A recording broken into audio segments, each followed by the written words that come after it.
আমাদের সৃষ্টি করেছেন। সূরা নূহ আয়াত 13 থেকে 14।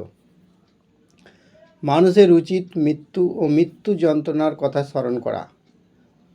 ভাবা উচিত কতটা নিঃসঙ্গ আর একাকী হবে কবরের জীবন। পবিত্র কোরআনে আল্লাহ তাআলা বলেছেন, প্রত্যেক প্রাণীকে মৃত্যুর স্বাদ গ্রহণ করতে হবে, আর তোমরা কিয়ামতের দিন পরিপূর্ণভাবে বদলা পাবে। Welcome my channel. আসসালামু আলাইকুম। গুনাহ কমিয়ে তওবার প্রতি আগ্রহী করবে যে আমল। গুনাহের পর তওবা করা একজন প্রকৃত মুমিনের গুণ। মানুষের মাঝে গুনাহের পর তওবা করার এবং আপন রবের কাছে ফিরে যাওয়ার ক্ষমতা আছে বলেই আল্লাহ তাআলা তাকে সৃষ্টি করেছেন।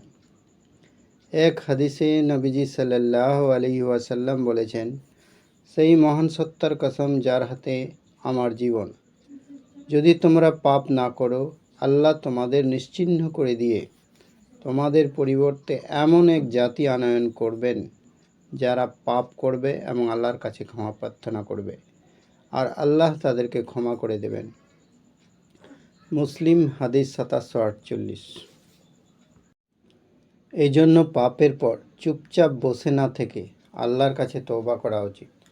পবিত্র কোরআনে আল্লাহ তাআলা বলেন, নিশ্চয় আল্লাহ তওবাকারীদের ভালোবাসেন এবং তাদেরও ভালোবাসেন যারা পবিত্র থাকে। সূরা বাকারা আয়াত ২২২। অন্যত্র বলা হয়েছে যে তওবা করে ঈমান আনে এবং সৎকর্ম করে আল্লাহ তাদের গুনাহসমূহকে নেকি দ্বারা পরিবর্তন করে দেবেন। সূরা ফুরকান আয়াত ৭০। তবে অনেক সময় তওবা করব করেও তওবা করা হয়ে ওঠে না। তবে কিছু কিছু ভাবনা মানুষকে তওবা করতে সাহায্য করবে। এখানে এমন কিছু ভাবনার কথা তুলে ধরা হলো। আল্লাহ তাআলার শক্তিমত্তা ও ক্ষমতার বিষয়ে ধারণা রাখতে হবে। তিনি ইচ্ছা করলে শাস্তি দিতে পারেন, এই অনুভূতি নিজের ভিতরে রাখতে হবে। তাহলে তা তওবা করতে সাহায্য করবে। এজন্য বুজুর্গ আলেমরা বলে থাকেন, কেমন গুনাহ করেছ তা না দেখে বরং দেখো তুমি কার বিরুদ্ধে গুনাহ করেছ। আল্লাহ তাআলা বলেন, তোমাদের কি হলো যে তোমরা আল্লাহর শ্রেষ্ঠত্ব আশা করছো না, অথচ তিনি তোমাদের সৃষ্টি করেছেন। সূরা নূহ আয়াত 13 থেকে 14। মানুষের উচিত মৃত্যু ও মৃত্যু যন্ত্রণার কথা স্মরণ করা। ভাবা উচিত কতটা নিঃসঙ্গ আর একাকী হবে কবরের জীবন। পবিত্র কোরআনে আল্লাহ তাআলা বলেছেন, প্রত্যেক প্রাণীকে মৃত্যুর স্বাদ গ্রহণ করতে হবে, আর তোমরা কিয়ামতের দিন পরিপূর্ণভাবে বদলা পাবে। সূরা আল ইমরান আয়াত ১৮৫। অপর আয়াতে বর্ণিত আছে, কেউ জানে না আগামীকাল সে কি উপার্জন করবে, কেউ এটাও জানে না কোথায় তার মরণ হবে। সূরা লোকমান আয়াত ৩৪।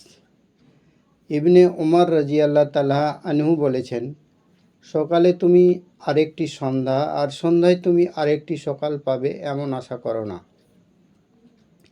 ভেবে দেখা উচিত পরকালের জন্য করা আমল ও কাজের মাধ্যমেই দুনিয়া আখিরাতের সাফল্য পাওয়া যেতে পারে। পৃথিবীর জীবন অল্প কিছু মুহূর্ত মাত্র, পরকালের জীবন অনন্ত অসীম, যা শেষ হবার নয়। পবিত্র কোরআনে আল্লাহ তাআলা বলেন, হে মানুষ, তোমাদের রবের সঙ্গে সাক্ষাতের আগে পর্যন্ত তার সন্তুষ্টির জন্য কঠোর পরিশ্রম করো। সূরা আল ইনসিকাক আয়াত ৬। অপর আয়াতে বর্ণিত হয়েছে, তাদের কাছে পার্থিব জীবনের উপমা বর্ণনা করুন। তা হলো পানির মতো, যা আমি আকাশ থেকে নাজিল করি। এরপর সংমিশ্রণে সবুজ শ্যামল ভূমিজ লতাপাতা নির্গত হয়। তারপর তা এমন শুষ্ক চূর্ণ বিচূর্ণ হয় যে বাতাসে উড়ে যায়। আল্লাহ এসব কিছুর উপর শক্তিমান। সূরা কাহফ আয়াত ৪৫। আল্লাহ তাআলা আরও বলেন, হে মানুষ, নিশ্চয় আল্লাহর ওয়াদা সত্য, সুতরাং পার্থিব জীবন যেন তোমাকে প্রতারণায় না ফেলে। সেই প্রবঞ্চক শয়তান যেন কিছুতেই আল্লাহ সম্পর্কে তোমাদেরকে ধোঁকা দিতে না পারে। সূরা আল ফাতির আয়াত ৫। মনে রাখতে হবে, কিছু গুনাহের শাস্তি আল্লাহ তাআলা দুনিয়াতেই দিয়ে থাকেন এবং যে কোনো মুহূর্তে দিতে পারেন। এমন ভাবনা গুনাহ থেকে বেঁচে তওবার প্রতি আগ্রহী করবে। আল্লাহ তাআলা বলেন, আল্লাহ তাআলা তাদের প্রতি অবিচার করেননি, বরং তারা নিজেদের প্রতি জুলুম করেছে। সূরা নাহল আয়াত ৩০। এই ভাবনাগুলো আমাদেরকে গুনাহের হাত থেকে বাঁচিয়ে রাখতে পারে। আমাদের সবাইকে আল্লাহ তাআলা তৌফিক দান করুন গুনাহ থেকে বাঁচার। আমিন সুম্মা আমিন।